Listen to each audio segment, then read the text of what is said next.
You're live. 3 o'clock Wednesdays. We do it all the time at this time. Facebook Live.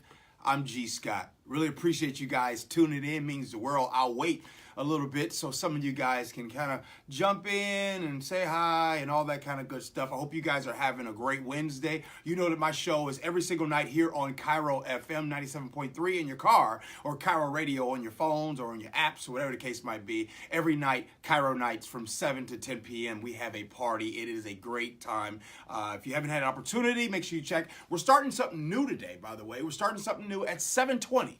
At 7:20, parents, I have the phone number to the North Pole. That's right. This will be a chance for you to text in on our text line, 98973. You'll be able to text in and give us some names, and we'll shout them out and all that kind of stuff. But I'm trying to talk to Santa. So I got to connect. I'm going to talk to Santa Claus, see what's happening. I'm going to try it the first time. I don't know if he got caller ID. I'm going to make sure my call is not restricted. Remember back in the day, you would have to dial *67 to make sure. Anyway, so that's going to be happening. Tonight's show is going to be phenomenal, fantastic. First at 9 o'clock. 9 o'clock tonight, we're going to be having Seahawks legends. Former Seahawk linebacker Leroy Hill will be on the show. That is going to be happening at 9 o'clock. We do Seahawks legends every Wednesday at 9 o'clock. At 8 o'clock tonight. 8 o'clock tonight, Amanda Knox will join me in studio. We'll be doing that at 8 o'clock tonight. She's coming on to talk about what she's been up to lately, as of late. Her new podcast, and it is phenomenal, fantastic. So that's going to happen at 8 o'clock. And then, of course, everything else in between that we'll be doing. So make sure you tune in for that. As far as tonight's topic and things that I want to talk about right now, Michael Cohen. You want to know the number one reason why I did not commit crimes? You want to know why I stayed out of trouble? Because of jail. I never wanted to go to jail. For some reason, like when I was coming up, they told me. Now, granted, I'm glad I didn't know that jail is the way that it really is. Because now, I mean, you can go to jail. You can get education. You can read books. You can do all kinds of, not saying that I want to go to jail. But when I was coming up, jail was a place. My dad was a cop. My mom was a probation officer. So you can just imagine how much I had been to jails and all those kind of things, and been around them and been around police cars and police officers in general. But I thought when you went to jail, you only got bread and water. Maybe you probably heard that too. Like, yep, that's all you get for the rest of your life is bread and water. So those things steered me away from jail, but not Michael Cohen. You know, here's my takeaway with Michael Cohen. First, sure, it's good that he decided to cooperate, but I don't want to get things mixed up. Michael Cohen is a bad individual, period, right? Like, he committed a crime, and he needs to pay for it. And for all those out there that's saying, well, he's going to do 3 years. That's too much time. See, that's our problem right now in today's society. I get on my kids all the time when they do something wrong and they try to say, but what aboutisms do nothing for our world. I tell my kids, you worry about yourself. So for the Michael Cohens of the world, he needs to worry about himself. It's no doubt that I had thinking about the Michael Cohen, for those that are saying, well, what about this other person? And there's worse things that's going on. You know what's interesting about Michael Cohen and getting ready to do 3 years? Are the folks out there that think that that's too much time. But the same folks that don't think that that's too much time are some of the same folks that want to put away some of those with possession of drugs and put them away for the longest of times. I had a cousin that did 3.5 years in jail. First offense for possession of crack rock. 12 crack rocks. Count them. 1, 2, 3, 4, 5, 6, 7, 8, 9, 10, 11, 12. 12 of them. 3.5 years. Michael Cohen is going to go to jail for 3 years. And what he did is bad. So the point is this. Michael Cohen needs to do his time.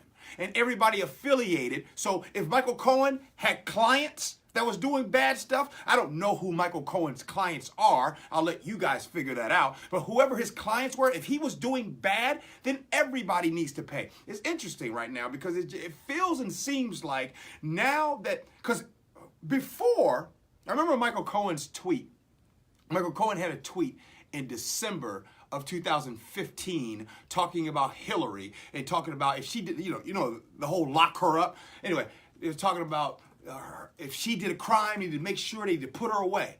And so here we are 3 years later, and Michael Cohen, we're getting ready to go to jail.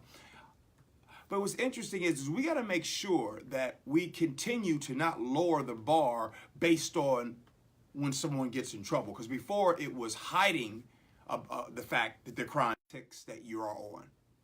I don't care what anybody says. It's never good when our high government are being investigated for crimes. If you are a United States citizen and you live here in this country, is that really, if you think about it, is that really a good time for us to be really battling and going through these things? Is impeachment, and I'm not justifying anything, but when you say someone's going to get impeached, then who's next? Who's the next person in line? Is the next person better? I don't know. But all I'm saying is this.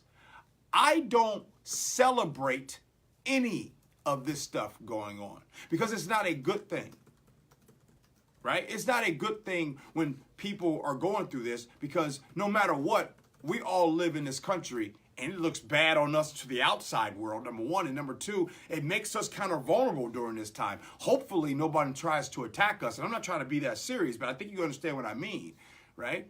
The reason why the Roman Empire fell, not because of the outside, but because they fell within. Just want to bring that point up. So other than that, Michael Cohen, have fun. Not have fun. That might have been a bad choice of words. Be safe.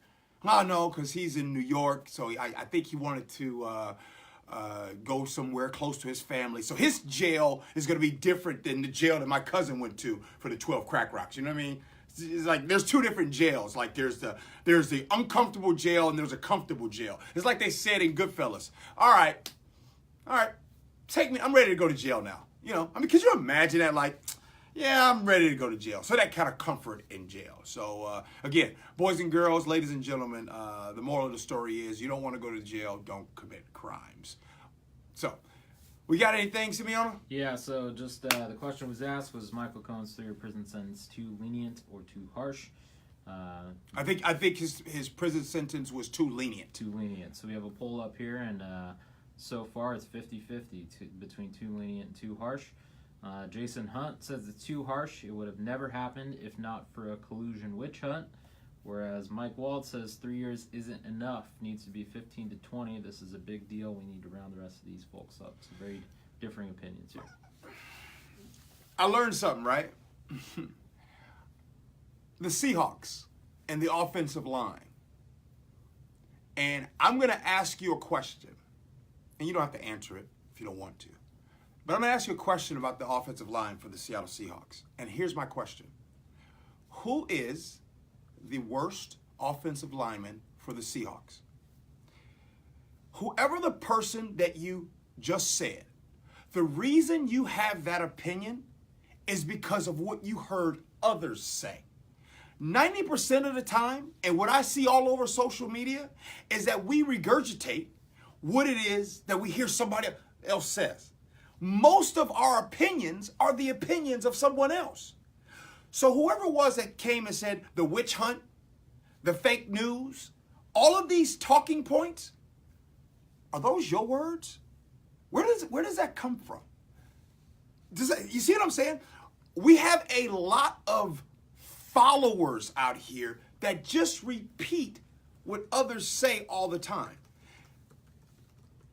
People are calling things a witch hunt. I'm with the understanding of this.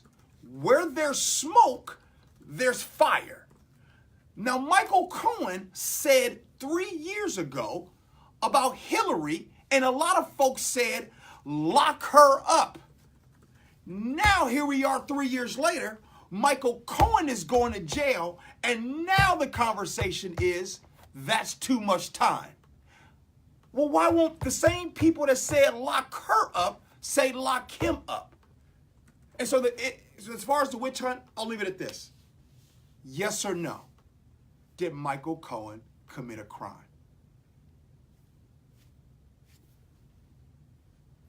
All right. Have a good night, guys. Hope you guys join in. 7 o'clock tonight. KIRO Nights. G. Scott. Holla.